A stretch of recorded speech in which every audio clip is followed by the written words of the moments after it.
Сәлеметсіңдер ме балалар? Қазақ тілі сабағына қош келдіңдер. Бүгінгі сабақтың тақырыбы үй жануарлары. Бүгінгі сабақта хабарлау, сұрау мақсатында баяу және анық айтылған сөзді зейін қойып тыңдаймыз, түсінеміз және тиісінше іс-әрекет жасаймыз. Сурет үлгі бойынша хабарлы және сұраулы сөйлемдердің интонациясын дұрыс қойып сөйлейміз. Бірінші тапсырма. Суретке қара, тыңда, қайтала.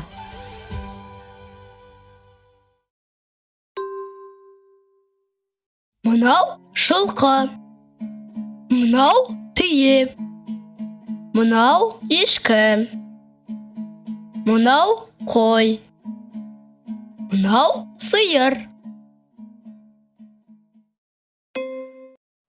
Есте сақта.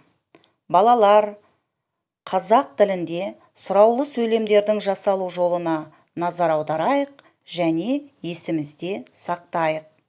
Мынау сиыр ма? Мынау жылқы ма?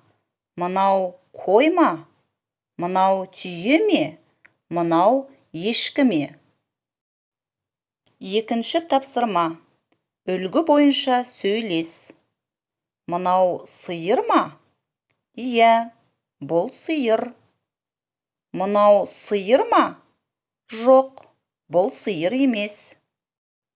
Үшінші тапсырма. Ойлан, сұраққа жауап бер. Неше жылқы? Неше қой? Неше ешкі? Неше сиыр? Неше түйе?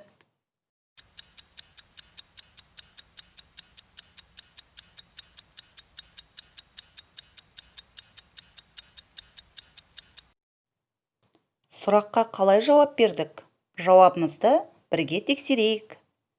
5 жылқы, 7 қой, 6 ешкі, 2 сиыр, 3 түйе. Сендердің де жауаптарың осындай болды деген ойдамын. Төртінші тапсырма. Тыңда, қайтала. Үлгі бойынша сөйлес. Алмабек, мынау қой ма?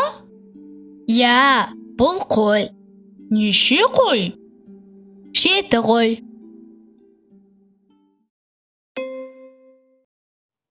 Сонымен балалар, бүгінгі сабақтан не үйрендік? Хабарлау, сұрау мақсатында айтылған сөзді зейін қойып тыңдауды, түсінуді және тиісінше іс-әрекет жасауды үйрендік. Сурет үлгі бойынша хабарлы және сұраулы сөйлемдердің интонациясын дұрыс қойып сөйлеуді үйрендік. Ал енді бүгінгі сабағымызға бас бармақ тәсілі арқылы кері байланыс жасайық. Сендерге барлық тапсырма түсінікті болды деген ойдамын. Үйде жұмыс дәптерінің 25-ші бетіндегі 1-ші, 2-ші, 3-ші тапсырманы жазбаша орындаймыз. Сабақ аяқталды. Сау болыңдар.